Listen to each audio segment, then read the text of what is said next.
अस्सलाम वालेकुम। सवाल ये है कि हदीस के मुताबिक काले जादू का तोड़ और सुन्नत के मुताबिक काले जादू से महफूज रहने का तरीका।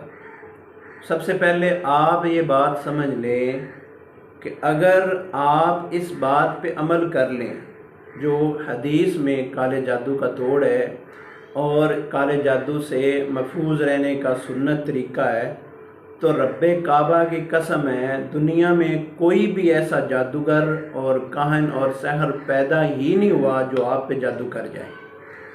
सबसे पहले आप ये बात समझें कि काले जादू का तोड़ हदीस के मुताबिक एक कलमा है, ला इलाहा इल्लल्लाह वहदहु ला शरीका लहू लाहुल मुल्कु व लाहुल हम्दु व हुवा अला कुल्लि शैइन कदीर।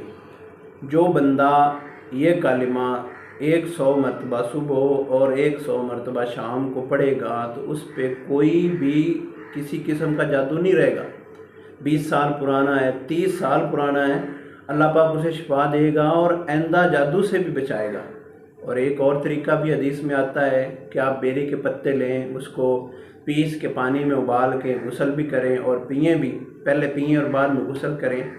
और सुन्नत के मुताबिक काले जादू से महफूज रहने का तरीका ये है, आप अपने कपड़ों को पाक रखें, सुबह शाम के अज़कार की पाबंदी करें। और एक और चीज़ है हिर्ज़ आज़म मंजर जिसे कहते हैं। मैं ये बात कसम उठा के कहता हूँ कि जो बंदा ये दो चीज़ें पढ़ता है, सुबह शाम के अज़कार पढ़ता है और मंजल हिर्ज़ आज़म पढ़ता है, तो रब्बे काबा की कसम है उस पर कभी जादू नहीं होगा।